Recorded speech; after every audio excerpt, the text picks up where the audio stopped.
Big applause for the Pope when he said that. Let's bring back our panel to discuss this further. Rachel Campos-Duffy, she is the national spokeswoman for the LIBRE Initiative, and CNN political commentator Maria Cardona. We're also joined by CNN religion commentator Father Edward Beck and CNN's chief national security correspondent Jim Sciutto. But Rachel, let me go to you first. Sure. What do you think that meant, the Pope going off script there, talking about the worth of each individual and the need for the, immigrants to stay true to who they are? What did that mean, do you think, to people in the audience? Well, as a practicing Catholic and a mom of 7 children, what it said to me was for us to hold on to our Hispanic culture, which is very steeped in Catholicism, very steeped in faith, very centralized on the family. You know, the Pope said, and that's why he's in Philadelphia, that the greatest threat to society right now is the demise of the family. And so he's telling us, yes, America's a great place,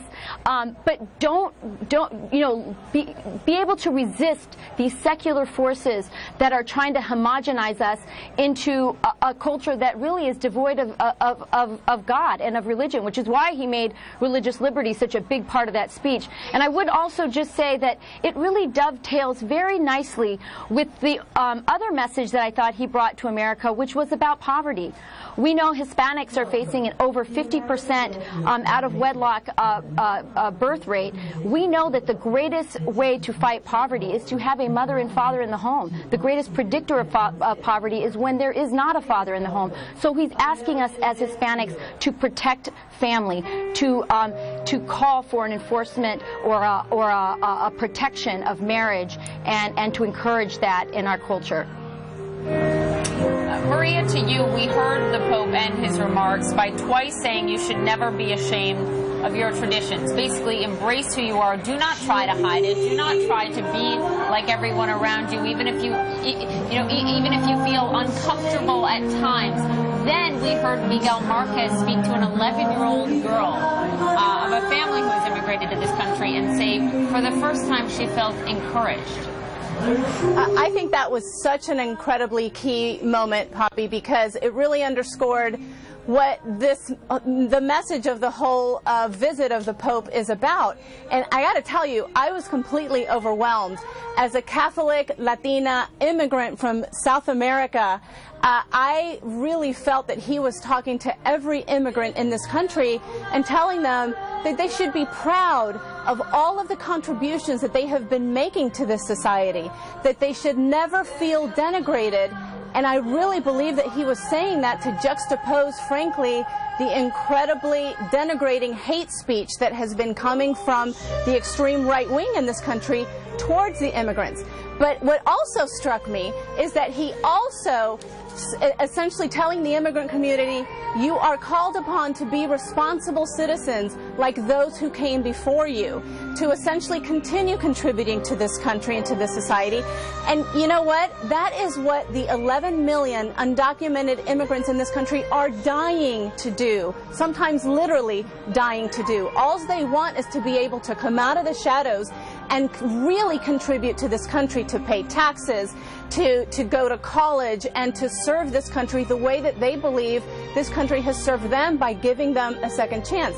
But one other thing that really struck me was when this Pope talked about religious freedom, religious plurality, and essentially saying that no matter what God you serve, you are called upon to serve society and to serve those that are marginalized. Let's remember that this Pope talked about how the Quran had the same valid teachings as the Bible. So hopefully Ben Carson is listening to that. Let's go back to Independence Hall, where we'll find our national security correspondent, Jim Sciutto, who had one of the best seats in the House.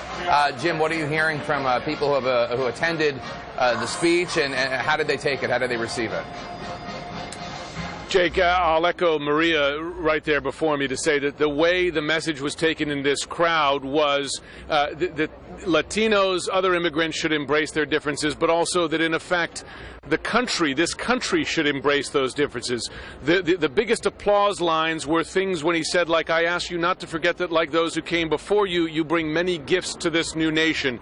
When he said, I greet all of you with particular affection, speaking to the immigrants in the crowd, they took it as as a different message, frankly, than they've been hearing, certainly in the public political discourse here from some of the candidates. And I think it was intentional, because I'll tell you, Archbishop Chaput invited the Pope here to give a message about religious freedom here at Independence Hall, which he did, but I sensed his energy really jump when he got to the moment where he was getting into this message about immigration differences in this country. A reminder, even at the very beginning, as he stood in front of Independence Hall where the Declaration of Independence was signed, the Constitution ratified, when he said that a nation must constantly reaffirm its values. It was something of a reminder, not just to the crowd, but to all Americans, that these are the values you were founded upon. But you can't let those survive just by chance. It happens through hard work. Those messages, I'll tell you, in this crowd here, those were the times not only when the Pope's energy jumped, but when this crowd's energy jumped, and you heard that in the applause here. That's the message they certainly took from Pope Francis today.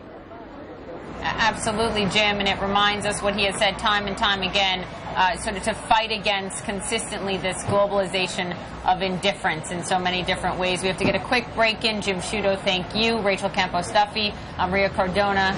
We will be right back.